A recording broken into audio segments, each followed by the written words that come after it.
आज हम लोग जिस चैप्टर की बात कर रहे हैं basically that is N excretory system, यानी आज इस चैप्टर की बात होगी that is N excretory system. तो पहली चीज, जैसा कि आप 10th क्लास में पढ़ते हुए आ रहे हैं कि एक्सक्रीटरी सिस्टम के बारे में कि एक्सक्रीटरी सिस्टम होता क्या है, तो वहां पर आपने पढ़ा था कि एक्सक्रीटरी सिस्टम का मतलब यह है कि that is the removal of waste from the body is known as excretion. तो ऑब्वियस बात है कि एक्सक्रीशन उस वो डेफिनेशन सही है, लेकिन जब आप 11th में आए तो इस डेफिनेशन में थोड़ा सा चेंजेस आया है।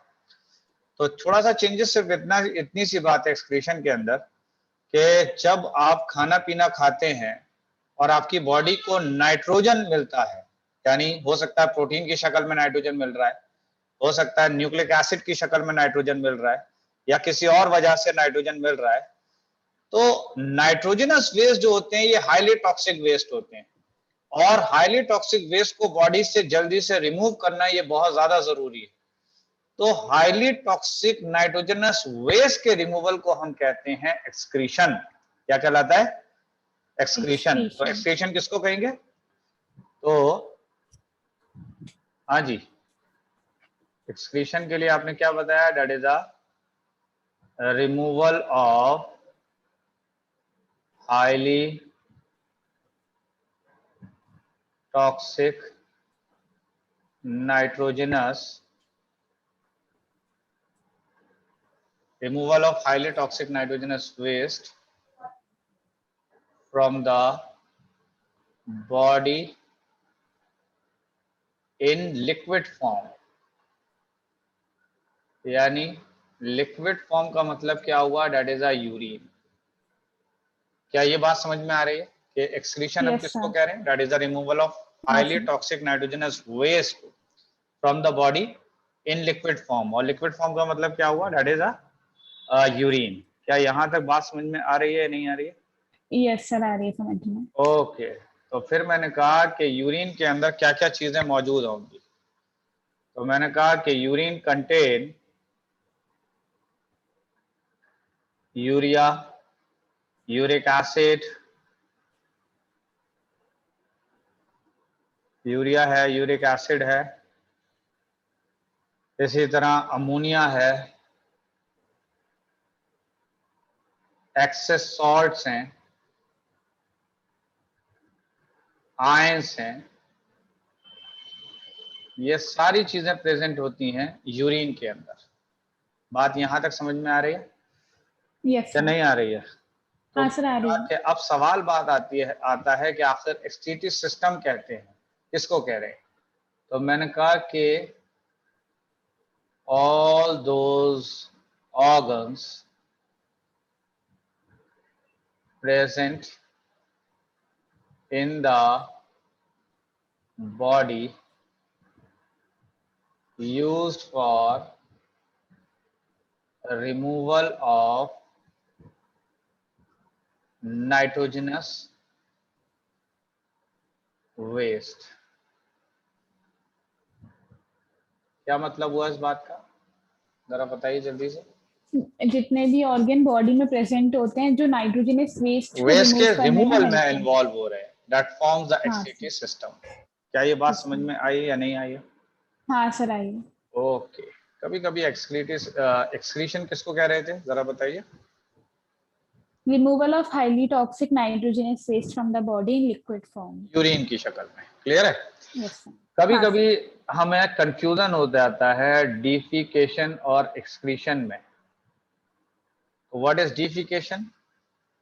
तो मैंने कहा कि that is a removal of solid waste और removal of solid undigested waste from the body. From the body किसके through? That is through anus. क्या ये बात समझ में आ रही है? दिस इज कॉल्ड एज हाँ सर। डिफिकेशन। क्लियर है ये बात? Defecation. Yes sir. What is the difference between the excretion and defecation?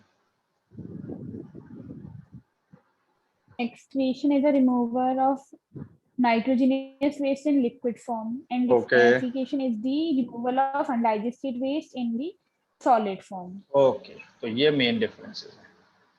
तो यहाँ पर सॉलिड अनडाइजेस्टेड वेस्ट है और यहाँ पर नाइट्रोजनस वेस्ट है, वो भी किस फॉर्म में? यूरिन की form. Liquid form. Yes sir. Clear है या नहीं है? हाँ सर। नेक्स्ट हाँ सर आते है। हैं हम ऑस्मो रेगुलेशन पर। हाँ जी, तो ऑस्मो रेगुलेशन का क्या मतलब है? तो मैंने कहा द कंसंट्रेशन ऑफ सॉल्ट्स का मतलब हुआ that is a solute and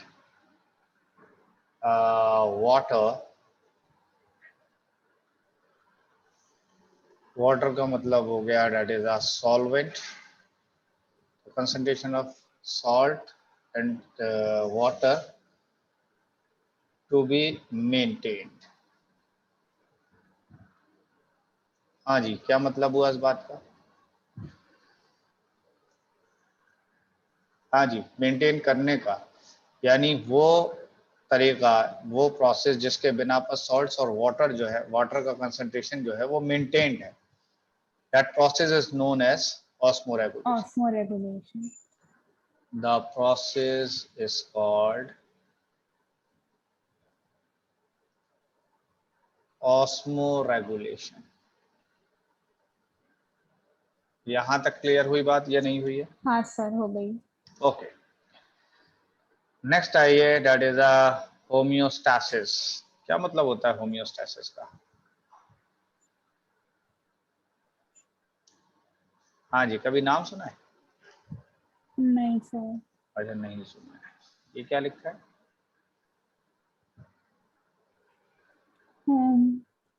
homeo, और ये लिखा है स्टैसिस। स्टैसिस का मतलब है बेसिकली स्टेज के, और होमियो का मतलब है सेम। इससे ये समझ में आता है कि एक स्टेज है, एक कंडीशन है। स्टेज का मतलब क्या है?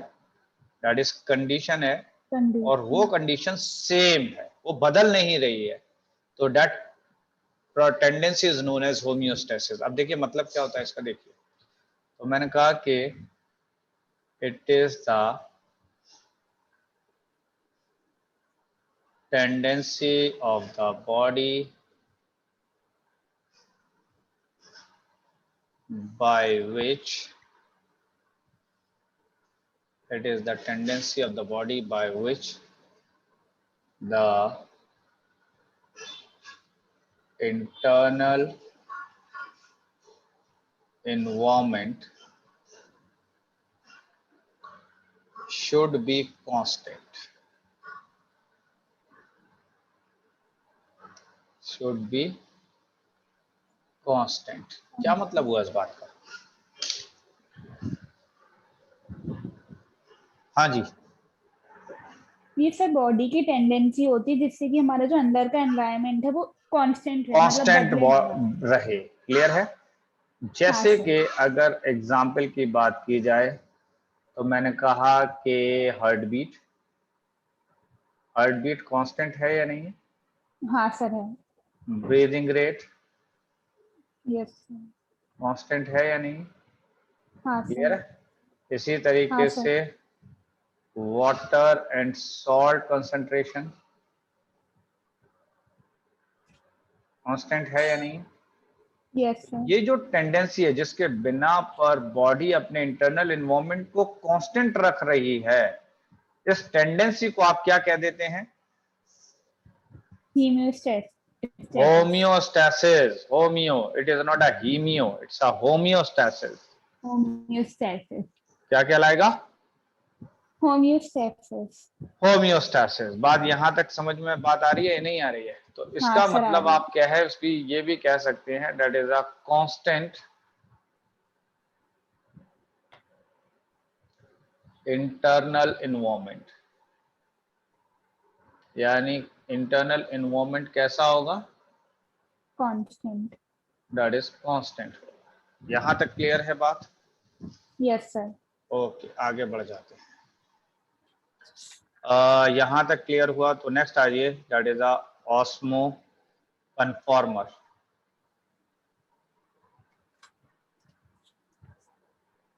क्या नाम लिखा है मैंने यहाँ पर? Osmo conformer. Osmo conformer. तो बताइए ऑस्मो कन्फॉर्मर किसको कहेंगे?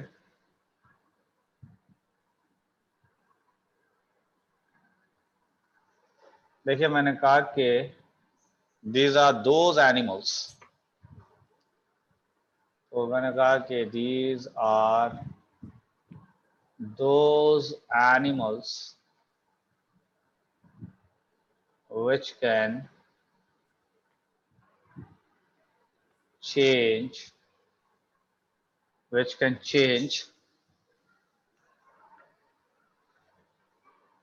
or adapt, change या adapt the osmotic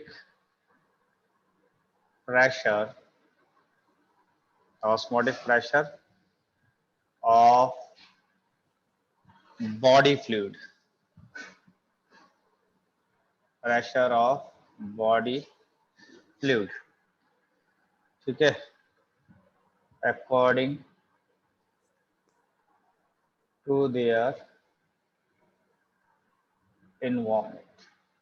जरा मतलब बताइए इसका क्या हुआ? सर ये एनिमल्स होते हैं जो अपना ऑस्मोटिक प्रेशर, अपनी बॉडी का ऑस्मोटिक प्रेशर एनवायरनमेंट के हिसाब से चेंज कर पाते हैं, चेंज कर लेते हैं, और जो चेंज कर लेते हैं इनको हम कहते हैं ऑस्मो कन्फॉर्मर। क्या कहलाते हैं? Osmo conformer. ठीक है। इसके अगर एग्जाम्पल यस की सर। बात की जाए तो यहाँ पर मैंने एग्जाम्पल कहा कि basically all marine invertebrates, all marine invertebrates, समझ गए? तो सारे के सारे मैरीन इनवर्टिब्रेट जो हैं ये आ जाएंगे आपके किसके अंदर?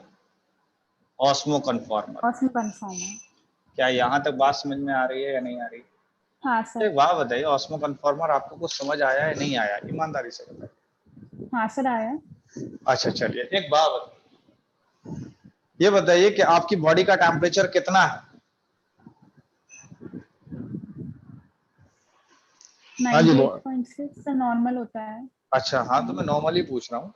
मैंने ये कहा कि अगर डिग्री सेल्सियस में पूछो तो कितना होता है बॉडी का टेम्परेचर? सर डिग्री सेल्सियस में तो 7, हाँ 37। 37 डिग्री सेल्सियस होता है बॉडी टेम्परेचर, ठीक है। मैंने हम्म। कहा कि ये बताइए जब सर्दी होती है तब भी टेम्परेचर यही रहता है या नहीं रहता है? हाँ सर यही रहता है। गर्मी जब पड़ती है तब भी यही टेम्परेचर रहता है नहीं रहता है? हाँ यही रहता है सर। इसका मतलब हर तरीके के इन्वायरमेंट में आप देखें तो टेम्परेचर बॉडी का आपका कांस्टेंट है, हाँ या ना? हाँ सर है। है या नहीं है? जिन हाँ सर है। एनिमल्स का टेम्परेचर कांस्टेंट होता है वो कहलाते हैं थर्मोरेगुलेटर। क्या कहलाते हैं? थर्मोरेगुलेटर। थर्मोरेगुलेटर। और जो एनिमल्स का टेम्परेचर बाहर के टेम्परेचर के हिसाब से चेंज हो सकता है, यानी वो एनिमल जिनके बॉडी का टेम्परेचर बाहर के टेम्परेचर के हिसाब से चेंज हो सकता है, वो कहलाते हैं थर्मो कन्फॉर्मर। वो क्या कहलाते हैं? Thermo thermo conformer. कन्फॉर्मर। तो ये समझ लीजिए एक छोटी सी बात कि अगर बात आ रही है कन्फॉर्मर की, अगर बात आ रही है कन्फॉर्मर की, तो समझ जाइए कि ये चेंज कर सकता है। Okay sir. ठीक है, तो ये चेंज कर सकता है कन्फॉर्मर, ठीक है। और अगर यस बात सर। आ रही है रेगुलेटर की, तो मैंने कहा कैन नॉट चेंज, ये चेंज नहीं कर सकता। Okay sir. अब क्या बात समझ में आई बताइए? कि सर जो कन्फॉर्मर होते हैं वो हाँ अपना बॉडी का टेम्परेचर एनवायरनमेंट के टेम्परेचर से मतलब चेंज कर सकते हैं, जितना एनवायरनमेंट है उतना जी। अपना बॉडी का टेम्परेचर अब कर जैसे सकते मैंने एक टर्म यूज कर लिया, जैसे कि मैंने टर्म यूज किया थर्मो कन्फॉर्मर, आप क्या समझिए इससे? ये मतलब अपनी बॉडी का टेम्परेचर चेंज कर सकते हैं अकॉर्डिंग टू एनवायरनमेंट। इसी तरीके से मैंने कहा कि that is N osmo conformer. ये इसका भी क्या चेंज मतलब कर हुआ? सकते हैं, ये भी तो ये एनिमल्स जो बेसिकली चेंज कर ऑस्मोटिक सकते हैं। प्रेशर को चेंज कर सकते हैं। समझ में बात आ रही है? चेंज कर सकते हैं बाहर के यस सर, यस एनवायरमेंट के सर। हिसाब से। क्या ये बात सही है? हाँ सर, रेगुलेटर की अगर बात करें तो रेगुलेटर चेंज नहीं कर सकते। नहीं कर ठीक सकते। है। एक और चीज है यस कि सर। कन्फॉर्मर जो होते हैं ज्यादातर वो कोल्ड ब्लडेड होते हैं, यस सर। और जो रेगुलेटर होते हैं ये वार्म ब्लडेड होते हैं। किसको कहते हैं कोल्ड ब्लडेड, किसको कहते हैं वार्म ब्लडेड?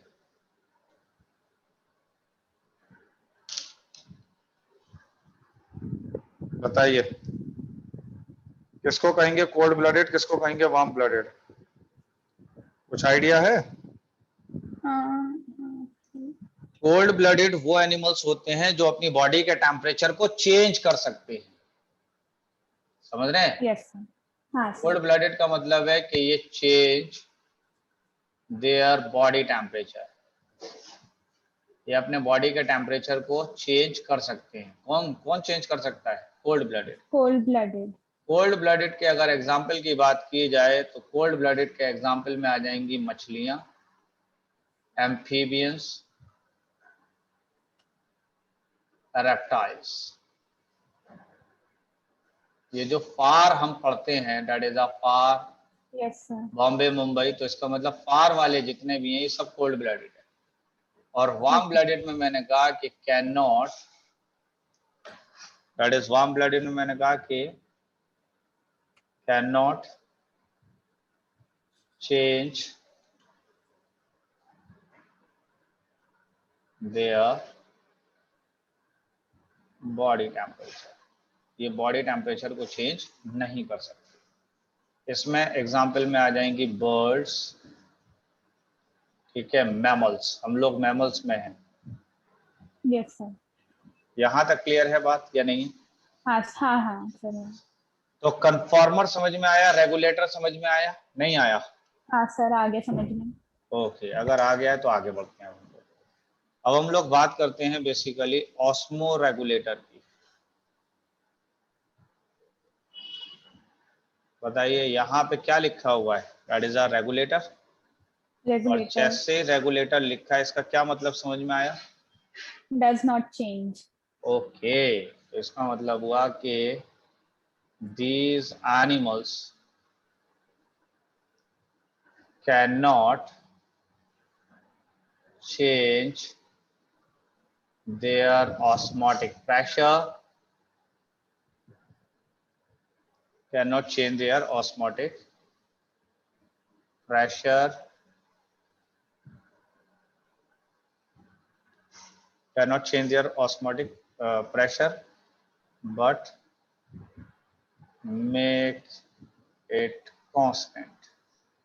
कैसा बना के रखेगा? कांस्टेंट बनाए रखेगा। कांस्टेंट। कांस्टेंट का मतलब क्या है? कि चेंज नहीं होगा। क्लियर है? यहाँ तक बात समझ में आ रही है? हाँ सर। हाँ। एग्जाम्पल में क्या आ जाएगा इसमें? तो एग्जाम्पल की बात कर लें तो most vertebrates,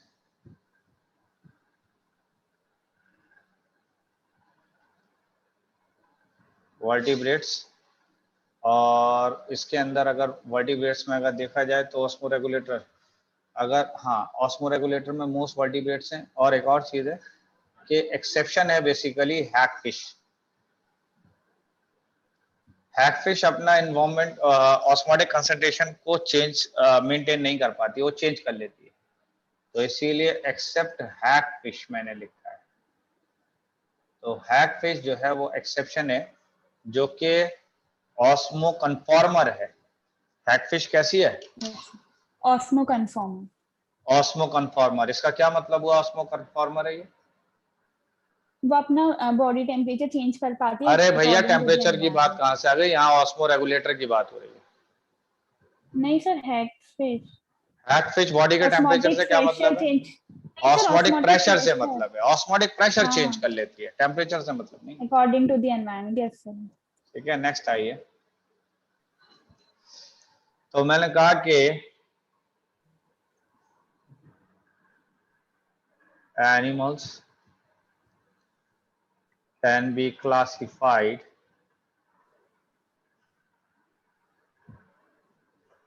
as classified based on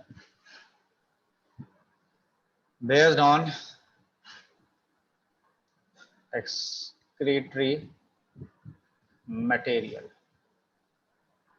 यानी एनिमल्स को किस बिना पर क्लासिफाई किया है आपने? Based on excretory material. Based on excretory material. Clear? हाँ तो मैंने कहा कि ये 3 टाइप्स के होते हैं। तो कितने टाइप्स के होते हैं? That is 3 type. 3 टाइप्स के। 3 टाइप्स में अगर देखा जाए तो पहला है दैट इज एन अमोनियोटैलिक, दूसरा है यूरियोटैलिक और तीसरा है यूरिकोटैलिक। तो इसका मतलब ये बताइए कि एक्सक्रीटरी मटेरियल की बेसिस पर अगर देखा जाए तो एनिमल्स कितने टाइप के हैं? 3 टाइप्स। और यहां से साफ जाहिर हो रहा है कि ये एनिमल जो है वो अमोनिया रिलीज करेंगे। ठीक है, ये एनिमल्स क्या रिलीज करेंगे? अमोनिया। Release ammonia. ये क्या रिलीज करेगा? यूरिया। यूरिया। और ये क्या रिलीज करेगा? Release uric acid. एसिड। यहां तक बात समझ गए? नहीं? हाँ सर। हाँ सर, आगे। ओके, तो नेक्स्ट देखिए अब इनके बीच में क्या डिफरेंस है ये देख लेते हैं।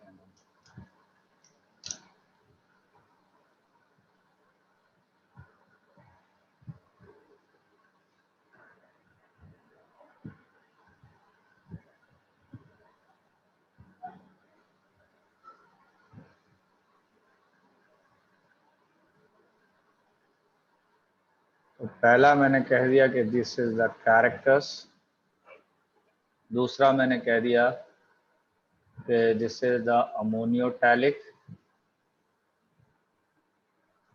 तीसरा मैंने कह दिया यूरियोटैलिक और उसके बाद मैंने कह दिया दैट इज अ यूरिकोटैलिक।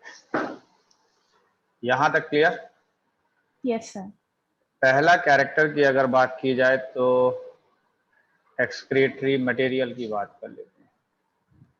तो बताइए एक्सक्रीटरी मटेरियल में, अमोनियोटैलिक में एक्सक्रीटरी मटेरियल क्या होगा? Ammonia. That is N ammonia. Ammonia का फॉर्मूला मैंने लिख दिया है, दैट इज एन NH3। ठीक है। Yes sir. दूसरा क्या है? दैट इज यहाँ पे यूरिया। यूरिया। तीसरा क्या है? That uric is acid. Uric acid. दूसरा आ जाइए, तो that is a requirement of water used to remove waste। इसका क्या मतलब है? कि सर वेस्ट रिमूव करने के लिए कितना वेस्ट रिमूव वाटर करने के लिए रिक्वायर्ड कितना होगा? पानी चाहिए? तो मैंने कहा कि अगर आप अमोनियोटैलिक में देखेंगे तो बहुत ज्यादा पानी चाहिए आपको रिमूवल के लिए। यूरिया की बात करें तो लेस वाटर चाहिए, समझ रहे हैं? और less yes sir. Water than ammonia, less water than ammonia. और अगर यूरिक एसिड की बात करें तो मैंने कहा कि वेरी लेस। क्लियर है? Yes sir.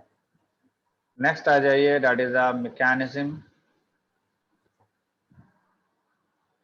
Of excretion. That is a mechanism of excretion. तो अगर देखा जाए तो अमोनिया की बात करें तो बाय डिफ्यूजन, ठीक है, बाय डिफ्यूजन होगा। यस और डिफ्यूजन भी कहाँ से, तो ये होगा बॉडी सरफेस से, ठीक है, या गिल से। बॉडी सरफेस से हो सकता है या गिल से गिल्स हो सकता है, ठीक है। यस और अगर यूरिया की बात करें, यूरिया की, तो बेसिकली ये यूरिया क्या हो रहा है कि अमोनिया कन्वर्ट इनटू यूरिया, यानी अमोनिया किसमें कन्वर्ट हो रहा है, यूरिया में, यूरिया में इन लिवर। तो लिवर का काम क्या हो रहा है भाई, लिवर का क्या काम है बताइए, अमोनिया को अमोनिया को किसमें कन्वर्ट कन्वर्ट कर रहा करना, है यूरिया में यूरिया में। क्लियर है बात। यस सर और which further removed by kidney, जो फर्दर किससे रिमूव हो रहा है, किडनी से। किडनी से और अगर यूरिक एसिड की बात करें तो पैलेट की शक्ल में या पेस्ट की शक्ल में रिमूव हो रहा है, यानी यूरिक एसिड जो है वो पेस्ट की शक्ल में रिमूव हो रहा है। यहां तक क्लियर हुई बात, नहीं हुई? हाँ सर हो गई सर। नेक्स्ट आ जाइए, दैट इज आर टॉक्सिसिटी। तो टॉक्सिसिटी की बात करें तो मैंने कहा कि हाईली टॉक्सिक होता है ammonia, uric acid less toxic है, और यूरिया जो है ये मॉडरेट टॉक्सिक है, दैट इज मॉडरेट टॉक्सिक है।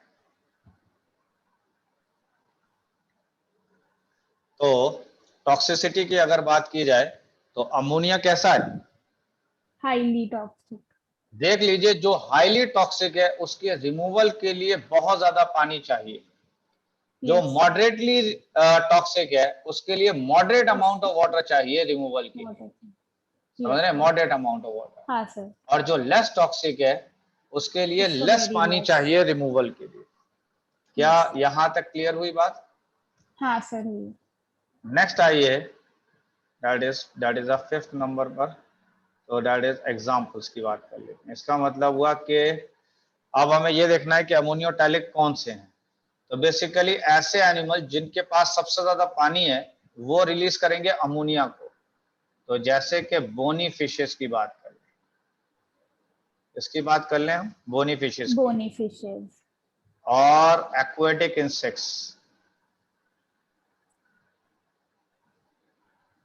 ठीक है, पानी में रहने वाले यस इंसेक्ट जो सर हैं ये भी, एम्फीबियंस,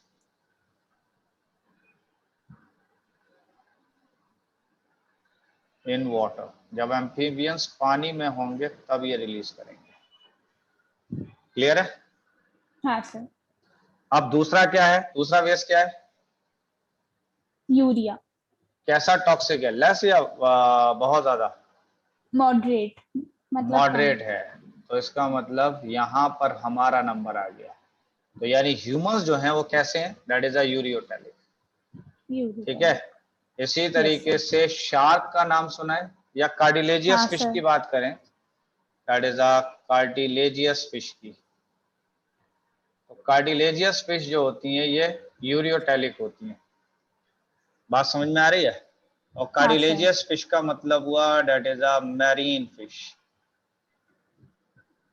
समझ गए। हाँ इसके सर बाद अगर देखा जाए तो मरीन फिश हो गया। इसी तरह एम्फीबियंस, एम्फीबियंस का मतलब क्या है कि दैट इज फ्रॉग, ठीक है।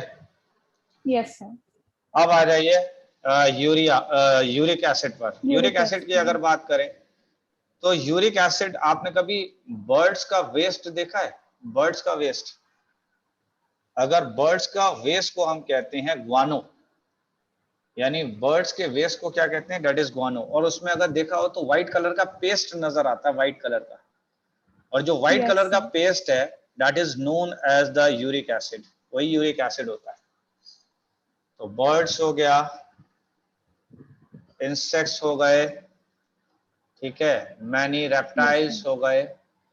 और आप जानते हैं कि इसके रिमूवल के लिए पानी बहुत कम चाहिए, बहुत कम पानी चाहिए, बहुत कम अच्छा। चाहिए, तो आप अंदाजा लगा लीजिए कि बर्ड्स के पास में पानी ज्यादा होता है कम होता है? कम होता है। कम होता है। तो इसीलिए ये क्या रिलीज कर रही है? Uric acid. That is uric acid. यहां तक क्लियर हुई बात? नहीं हुई? हाँ सर, हो गई सर। ओके। यहां पर नेक्स्ट आया, that is the urea is produced in liver. Urea कहां प्रोड्यूस हो रहा था? लिवर में। By urea cycle, by urea cycle और निथिन साइकिल। यूरिया साइकिल और और निथिन साइकिल। क्या ये बात समझ में आई या नहीं आई? हाँ सर, आई। ओके। तो ये बताइए कि यूरिया जो है वो कैसे फॉर्म हो रहा है? लिवर में फॉर्म हो रहा है बाय यूरिया साइकिल या फिर ऑर्निथिन और साइकिल। निथिन साइकिल। क्लियर है यहां तक? हाँ सर। ओके। चलिए नेक्स्ट आते हैं अब हम basically excretory organs in animals पर। तो एक्सक्रीटरी ऑर्गन्स इन एनिमल्स। तो बात करते हैं एक्सक्रीटरी ऑर्गन्स इन एनिमल्स की। तो एक तरफ मैंने लिख दिया एक्सक्रीटरी ऑर्गन्स,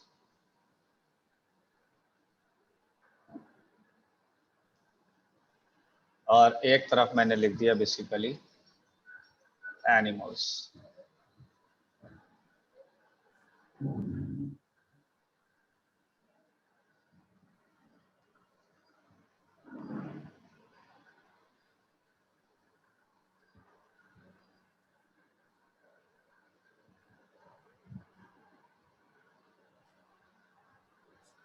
तो अब अगर देखा जाए तो एक्सक्रीटरी ऑर्गन की अगर बात करें तो मैंने कहा कि दैट इज पहला है protonephridia, that is protonephridia. Protonephridia का दूसरा नाम होता है that is the flame cells. कौन से cells? Flame flame cells. Cells. और अब बताइए फ्लेम सेल्स किसमें होते हैं, जल्दी बताइए।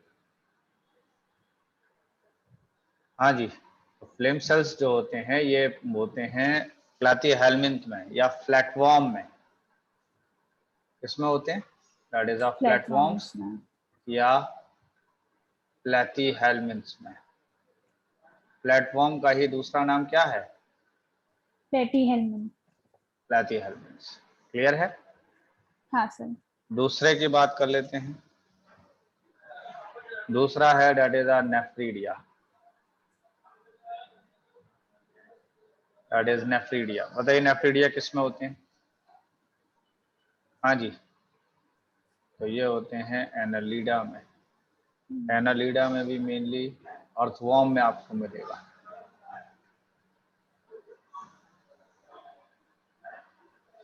क्लियर है? हाँ सर। नेक्स्ट आ जाइए, that is Malpighian tubules.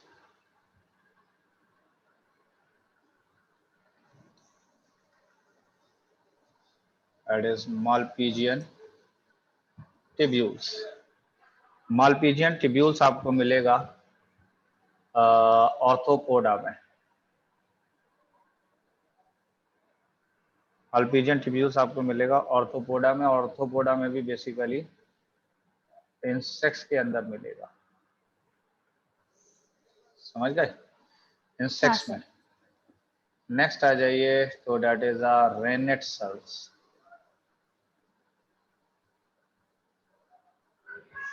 Rennet cells ये आपको मिलेगा नीमाटोडा में।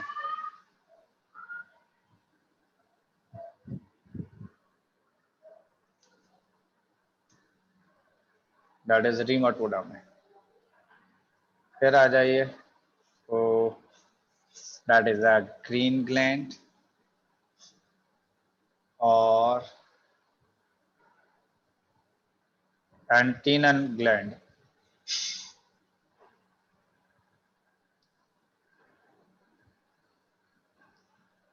तो ग्रीन ग्लैंड और एंटीनल ग्लैंड्स आपको मिलेंगे प्रॉन्स में। प्रॉन्स का मतलब हुआ कि ये ऑर्थोपोडा में आते हैं प्रॉन्स। 9th क्लास की एनसीईआरटी किताब में बना हुआ है। हाँ सर। आ जाइए 6 पर। किडनी, किडनीज की बात करें तो किडनी किसमें मिलेंगी? Human beings. तो ऑल वर्टिब्रेट्स। वर्टिब्रेट्स। और वर्टिब्रेट्स में बताइए कौन कौन आएगा? 50 बार आपको बताया मैंने, बताइए क्या क्या आएगा? हाँ सर, फिशेस, एम्फीबियंस, रेप्टाइल्स, हाँ, बर्ड्स और mammals. Amphibians, reptiles, birds, mammals. Birds and mammals. यहाँ तक कंप्लीट हो गई बात या नहीं हुई हाँ है? सर। हाँ सर, हो गई। ओके, चलिए तो नेक्स्ट आइए। नेक्स्ट आइए, that is a human excretory system.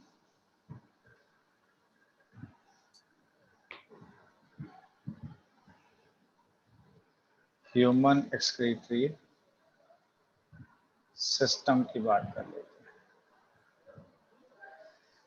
Human excretory system में आपने 10th क्लास में पढ़ा होगा। ह्यूमन एक्सक्रीटरी सिस्टम पढ़ा है, नहीं पढ़ा है? हाँ सर, पढ़ा है। तो बताइए उसमें क्या क्या आएगा? हाँ जी, तो एक आ जाएगा आप a pair of kidney. Kidneys, ठीक है। यस उसके सर। अलावा आ जाएगा अ पेयर ऑफ यूरेटा। यूरेटर्स। इसके बाद अगर देखा जाए तो एक आ जाएगा यूरिनरी ब्लैडर। ब्लैडर। और फोर्थ आ जाएगा यूरेथ्रा। यूरेथ्रा। पढ़ा था आपने 10th क्लास में? हाँ हाँ हाँ सर, पढ़ा था। That is a urethra. ये लिख लिया ना आप? हाँ सर। ओके।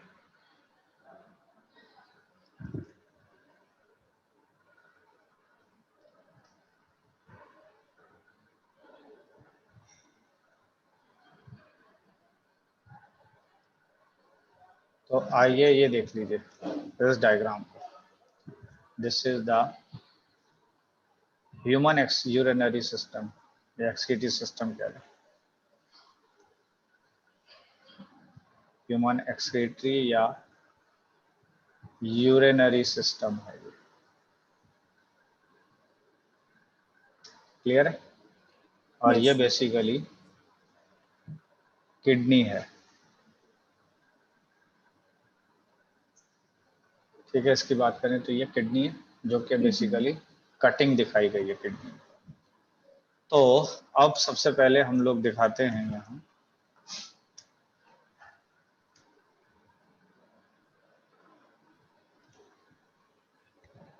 तो अगर देखा जाए तो यहाँ पर 2 किडनियां नजर आ रही हैं, दिखाई दे रही है यस सर। हाँ सर। या नहीं है? जब भी हाँ आपको सर। किडनी या हार्ट के अगर लेफ्ट या राइट डिसाइड करना होता है तो आप अपने स्ट्रक्चर देखिएगा, अपने देखिएगा। अगर यस आप सर। कॉपी पे भी बना रहे हैं तो कॉपी को अपने डायरेक्शन में लगा लीजिए और फिर देखिए कि किस तरफ है आप। लेफ्ट साइड वाला यस। लेफ्ट होगा, राइट वाला राइट होगा। इसको, राइट। इस वाले डायग्राम को भी अपनी तरफ लगाइए और बताइए कि आपका कौन सा लेफ्ट आएगा, कौन सा ये वाला। बताइए ये किस तरफ आएगा जल्दी से, इस सर वो किडनी के वाला बारे में। राइट। ये वाली किडनी किस सर तरफ वो वाला आएगी? लेफ्ट होगा, लेफ्ट। वो वाला नहीं, ये डॉट वाला बताइए, डॉट वाला किस तरफ होगा?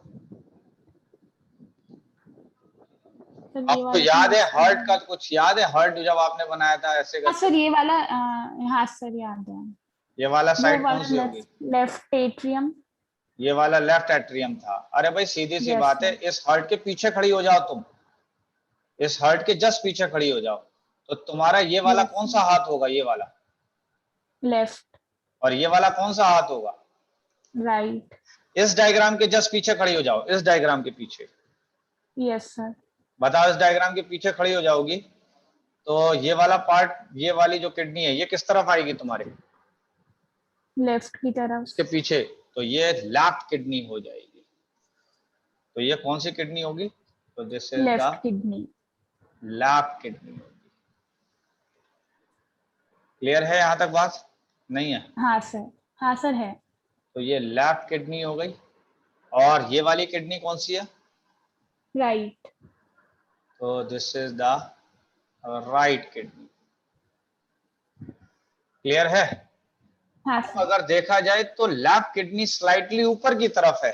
अगर मैं यहां से एक एज्यूम करिए मैंने एक लाइन खींची है, ठीक है, अगर मैं आपको यस एक सर। लाइन यहां पर इमेजिनरी लाइन यहां से खींच कर दिखा दूं,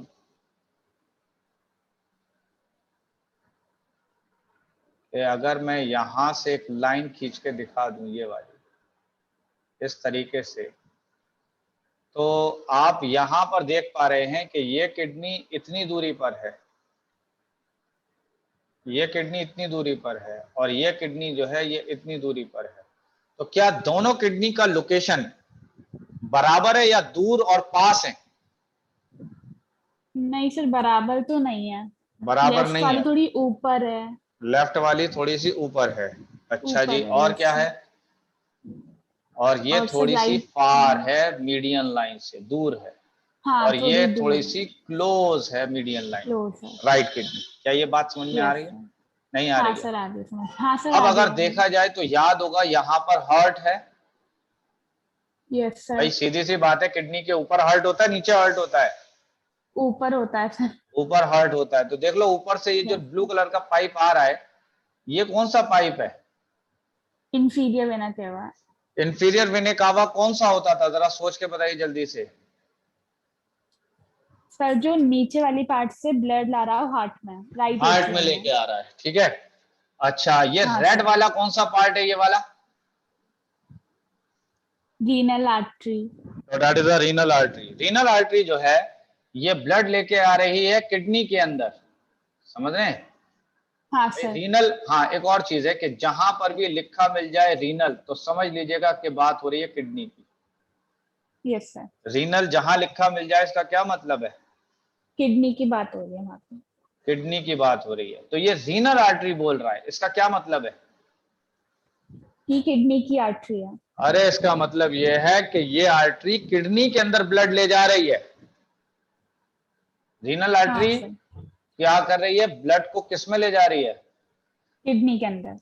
तो मैंने कहा कि ट्रांसपोर्ट या transport blood in kidney.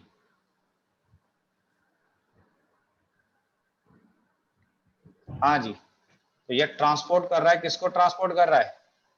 Blood to kidney में, ट्रांसपोर्ट ब्लड किडनी इन के अंदर किडनी। ट्रांसपोर्ट कर रहा है। क्या ये बात समझ में आई है या नहीं आई हाँ सर आई है। है? ओके। अब किडनी के अंदर जो ब्लड लेके जा रही है आर्टरी, उसका क्या नाम है? Renal artery. Renal artery. और जो किडनी से दूर लेके जाएगी ब्लड, उसको क्या कहेंगे? Renal vein. तो ये आउट कर दिया है मैंने। आउट का मतलब क्या हुआ? मतलब किडनी से बाहर ले जा रही है। किडनी से बाहर लेके जाएगी। क्लियर है बात? अब मेरा हाँ सवाल यह सर। है कि ये बताओ कि साफ ब्लड यानी नाइट्रोजनस वेस्ट किस आर्टरी, किस में मिलेगा? रीनल आर्टरी में मिलेगा या रीनल वेन में मिलेगा? Renal nitrogenous artery waste. में। नाइट्रोजनस वेस्ट रीनल आर्टरी में क्यों मिलेगा? सर रीनल वेन तो जो ले जाती है तो वो तो साफ ब्लड होता है ना। मुझे नहीं पता है, मैं सिर्फ पूछ रहा हूं आपसे। हाँ जी। अच्छा, रीनल आर्टरी क्यों ब्लड लेके आ रही है किडनी के अंदर?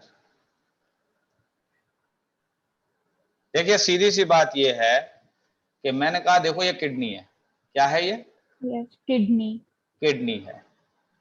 ये मैंने कहा रीनल आर्टरी है। क्या है? Renal renal artery. Artery. Renal artery blood किसके अंदर लेके जाएगी? किडनी के अंदर। और किडनी से जो दूर ब्लड लेके आएगी वो कौन लेके आएगी? Renal vein. रीनल वेन लेके आएगी। तो जो लेके जा रही है अंदर, जो लेके जा रही है किडनी के अंदर ब्लड, वो क्या है? Renal artery. तो ये कैसा ब्लड लेके जाएगी, वेस्ट वाला या नहीं? हाँ सर, वेस्ट वाला ही और रीनल वेन कैसा ब्लड लेके जाएगी? हाँ जी, प्योर ब्लड, मतलब तो that is a pure blood. Pure blood लेके जाएगी। क्या ये बात समझ में आई या नहीं आई है? हाँ सर, आई समझ में। तो मुझे ये बताइए कि रीनल आर्टरी किस तरीके का वेस्ट लेके जा रही है, वो रीनल आर्टरी कैसा ब्लड लेके जा रही है? तो मैंने कहा कि कंटेन नाइट्रोजनस वेस्ट। क्या ये बात सही है? हाँ सर। अच्छा, ये नाइट्रोजनस वेस्ट कंटेन कर रही है। रीनल वेन के बारे में बताइए, ये कैसा ब्लड ले जा रही है? Pure blood. That is pure blood. कहाँ ले जा रही है? In back to body. Body. In body. क्या ये बात समझ में आ रही है नहीं आ रही है? हाँ हाँ सर, आ रही है। जल्दी बताइए, यहां तक क्लियर हुई कहानी या नहीं हुई है? हाँ सर, हो गई क्लियर। ओके। ये जो किडनी का स्ट्रक्चर यहाँ पे दिखाया है, अब उसी किडनी के स्ट्रक्चर यस को मैं सर। यहाँ दिखाता हूँ। ठीक है, ओके इस सर। स्ट्रक्चर को मैं हाँ यहाँ पे दिखा, मैंने कहा कि ये है बेसिकली ये वाली किडनी। तो ये जो है, ये क्या है? ये रीनल आर्टरी। रीनल आर्टरी किधर ले जाएगी blood? Transport blood in kidney. तो ये ब्लड किडनी के अंदर ले जाएगी ब्लड को। क्लियर है बात? Yes sir. रीनल हाँ वेन सर। किधर ले जाएगी ब्लड को? Out of kidney. बाहर की तरफ ले जाएगी। क्या ये बात यस क्लियर? सर। तो हाँ सर, इसके क्लियर है। एक मिनट रुकिएगा। एक, हाँ सर। यहां तक बात समझ में आ गई थी आपकी? रीनल आर्टरी क्या कर रही है, ब्लड कैसा ले जा रही है, यानी वेस्ट कंटेनिंग होगा या नहीं होगा? हाँ सर, होगा। ओके। और रीनल वेन कैसा कैरी करेगी? Pure blood. तो प्योर ब्लड।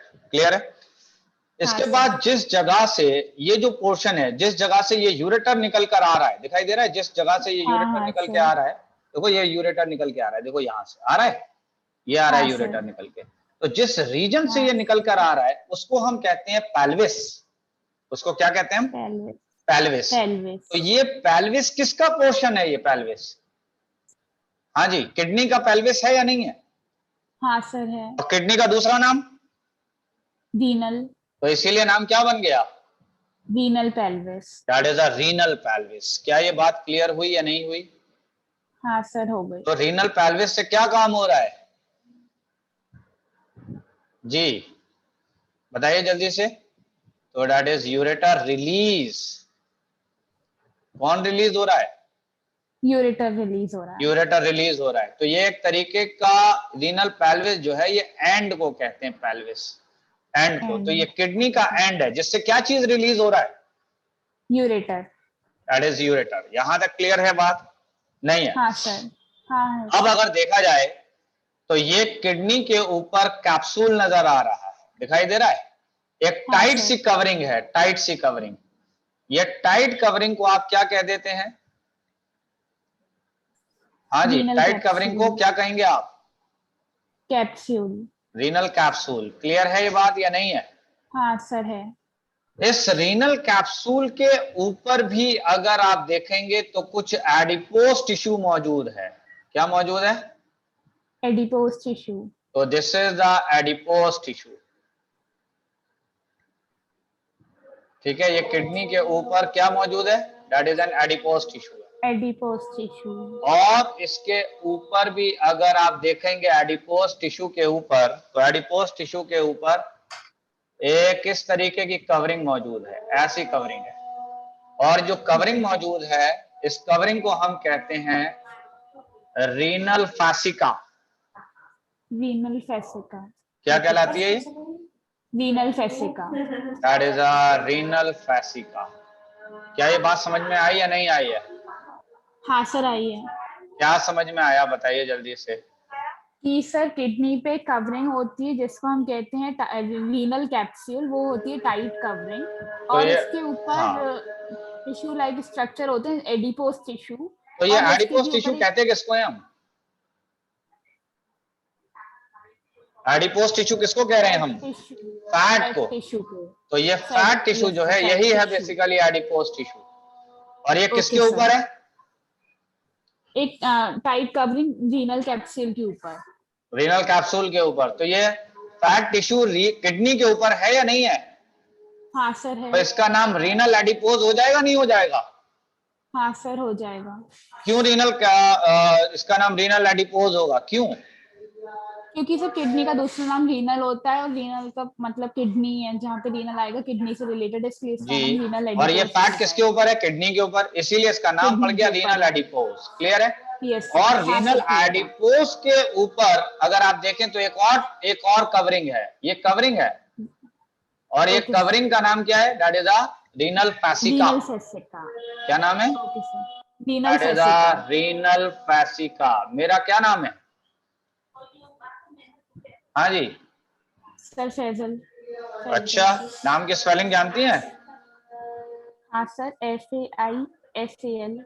ओके, तो ये फैसिका यहीं से टर्मिनोलॉजी है, देख लीजिए। Okay sir. समझ गए बात या नहीं है? तो दिस इज द रीनल हाँ सर। फैसिका। अब आ जाइए यहां पर, किडनी की अगर देखा जाए, किडनी को अगर आप देखेंगे, किडनी को, तो किडनी के अंदर अगर आप देखते हैं तो किडनी के अंदर एक बाहर की तरफ लाइट कलर नजर आएगा। कैसा कलर यस नजर सर, आएगा? किडनी लाइट के कलर। बाहर की तरफ लाइट कलर, और नहीं, बाहर की तरफ तो डार्क कलर नजर आए, लाइट कलर नजर आएगा। शायद एक मिनट रुकिए, नहीं नहीं, सही है। बेसिकली किडनी के बाहर की तरफ जो है वो डार्क कलर नजर आएगा, और किडनी के अंदर अगर देखा जाएगा तो लाइट कलर नजर आएगा। क्या ये बात समझ में आ रही है? तो हाँ किडनी सर, के आ रही अंदर है। कितने पोर्शन नजर आ रहे हैं? एक कैसे रंग का है? 2 पोर्शन, डार्क कलर, और एक अंदर वाला लाइट कलर का। Light colour. और डार्क कलर जो है इसको आप कह देते हैं रीनल कॉर्टेक्स। ये रीनल क्या कहलाता है? Cortex. Renal cortex. Renal cortex. और जो लाइट कलर वाला है ये कहलाता है रीनल मेड्यूला। रीनल क्या कहलाता मेड्यूला। है? Renal renal medulla. मेड्यूला। कुछ बात समझ में आ रही है यहां तक या नहीं आ रही है? हाँ सर, आ रही है समझ में। हाँ जी, ये बताइए कि किडनी के अंदर कितने पार्ट्स नजर आ रहे हैं? 2 पार्ट्स। कौन कौन से? एक डार्क कलर है, एक लाइट कलर है। डार्क कलर वाले को रीनल कॉर्टेक्स कहते हैं, और लाइट कलर वाले को रीनल मेड्यूला। ठीक, आप जरा ध्यान से सुनिएगा कि किडनी के यस सर। नाम आपने क्या बताया था? रीनल। रीनल। एक आपने कहा कि कॉर्टेक्स है, क्या है? कॉर्टेक्स। और एक आपने कहा मेड्यूला है। अगर कहीं पर भी कॉर्टेक्स मेड्यूला। लिखा मिल जाए तो समझ जाइएगा कि ये आउटर रीजन है। कौन सा रीजन आउटर है ये? Region. Outer outer region. Region. और अगर मेड्यूला लिखा मिल जाए तो समझ लीजिएगा इनर रीजन है। Inner region. Okay sir. तो किसका इनर रीजन है ये? किसका है इनर रीजन? इनर। किडनी का। तो किडनी के लिए किडनी टर्म का। क्या यूज हो गई? रीनल। तो इसीलिए नाम क्या बन गया? Renal medulla. रीनल मेड्यूला का रंग कैसा है? Light colour. और ये हो गया रीनल कॉर्टेक्स। रीनल कॉर्टेक्स क्यों नाम रीनल पड़ा इसका? कॉर्टेक्स। क्योंकि सर ये किडनी में, और किडनी का मतलब रीनल होता है, तो रीनल कॉर्टेक्स नाम पड़ गया। और कॉर्टेक्स माने क्या होता है? कॉर्टेक्स मतलब आउटर रीजन। और किडनी के अंदर दो रीजन है ना, एक तो ये बाहर वाला हाँ रीजन है, सर। और बाहर हाँ वाले सर, रीजन को आपने क्या नाम दे दिया? कॉर्टेक्स। रीनल और जो कॉर्टेक्स। अंदर वाला पार्ट है उसको आपने क्या नाम दे दिया? Renal medulla. Renal medulla. यहां तक क्लियर हुई बात या नहीं हुई है? हाँ सर, हो गई क्लियर। ओके, आगे बढ़ जाऊं? हाँ सर। ठीक है, रीनल कॉर्टेक्स हो गया, रीनल मेड्यूला हो गया, किडनी हो गई। हाँ सर। अब जरा यहाँ आइए, ये बताइए कि ये जो ट्राइंगल जैसे नजर आ रहे हैं, ट्राइंगल नजर आ रहे हैं, ये वाले, ये ट्राइंगल नजर आ हाँ रहे हैं, सर। ये हाँ। ट्राइंगल को हम कहते हैं पिरामिड। तो ये पिरामिड। बेसिकली इन सारे ट्राइंगल को हमने नाम दे दिया, that is art medullary pyramid. क्या कहलाते हैं ये? Medullary pyramid. क्यों इसका नाम मेडुलरी पिरामिड पड़ा है? क्यों नाम पड़ा है इसका मेडुलरी पिरामिड? पहली चीज, ये मेड्यूला में है। किसके अंदर मौजूद है ये? मेड्यूला में। और इसकी शक्ल कैसी है? तो पिरामिड इसकी जैसी। शक्ल पिरामिड के जैसी है। और जब शक्ल पिरामिड के जैसी है तो इसका नाम क्या पड़ गया? Medulla pyramid. Medullary pyramid. क्या नाम पड़ गया? Medullary pyramid. Medullary pyramid. यहां तक क्लियर है बात या नहीं है? हाँ सर, हो गई क्लियर। अच्छा ठीक है, क्या मेडुलरी पिरामिड के बीच में स्पेस है या नहीं है? हाँ देखिए सर, ये है। वाली स्पेस है। इस हाँ, स्पेस को क्या कहते हैं आप? इस रीनल स्पेस कॉलम। को क्या कहते हैं? That is a renal column. Renal column का एक और नाम है, that is a column of Bertin. क्या नाम है ओके इसका सर, एक और? Column of Bertin. That is a column of Bertin. तो that is a column of Bertin. तो ये कॉलम ऑफ बर्टिन है। बात ओके यहां सर। तक क्लियर हुई या नहीं हुई? हाँ सर, हो गई। ओके, तो रीनल कॉलम कहते किसको थे, जरा बताइए जल्दी से। रीनल कॉलम जो उसके बीच में, रीनल कॉलम जो मेड्यूलरी पिरामिड के बीच में स्पेस है उसको। उसको, यानी जो रीनल यस, जो मेडुलरी पिरामिड के बीच में जो स्पेस है, उसको आपने क्या नाम दिया है? Renal column. रीनल कॉलम का दूसरा नाम? Column of Bertin. That is a column of Bertin. Clear है? ये हाँ जो सर। रीनल पिरामिड है वो किससे जुड़ा हुआ है, जरा देखिए किससे जुड़ा रीनल हुआ है, पिरामिड, बताइए। कैलिप्स। कैलिक्स से। जरा मैं यहां पर इसको दिखा रहा हूं, नीचे दिखाता हूं। मैंने यस कहा सर। कि अगर आप रीनल पिरामिड को देख रहे हैं तो रीनल पिरामिड कुछ इस तरीके का नजर आ रहा है आपको। आ रहा है इस तरीके का पिरामिड या नहीं आ रहा है? हाँ सर।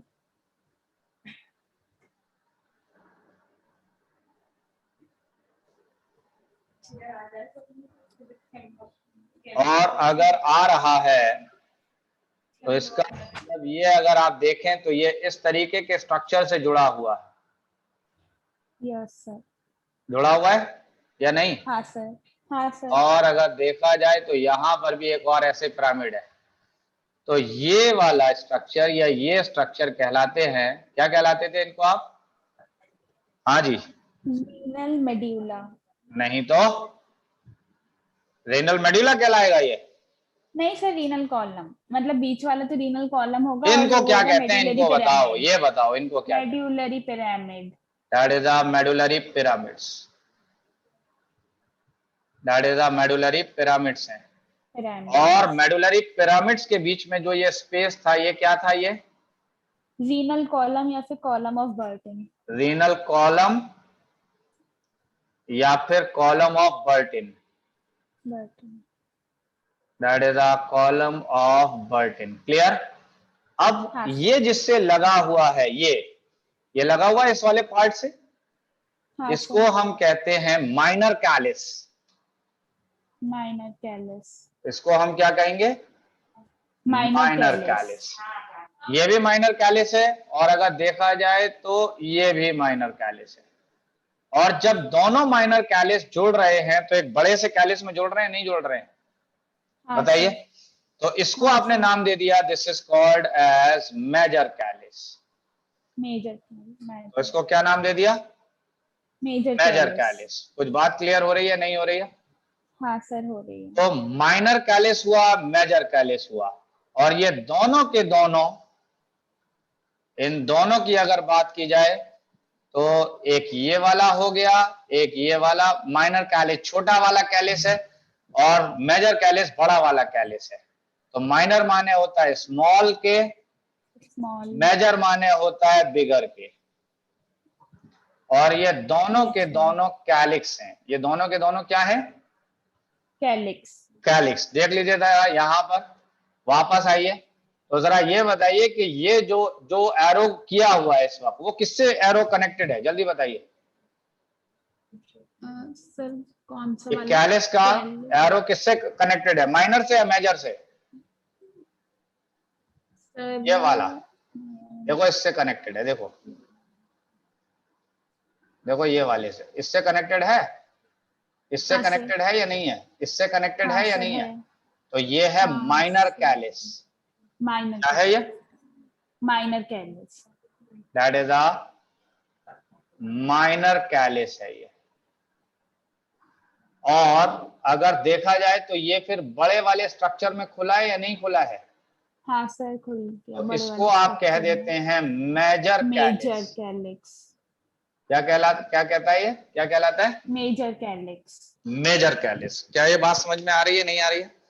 माइनर हाँ सर, कैलिक्स आ समझ रही में आया, मेजर कैलिक्स समझ में आया, नहीं आया? हाँ सर। हाँ सर, आ जल्दी गया। बताइए, यहां तक कंप्लीट हाँ है? गया सर। हाँ सर। ठीक है, तो आज यहीं तक रखते हैं अब हम लोग, ठीक है? इसके ओके बाद फर्दर ओके। आगे बढ़ेंगे। कुछ पूछना है?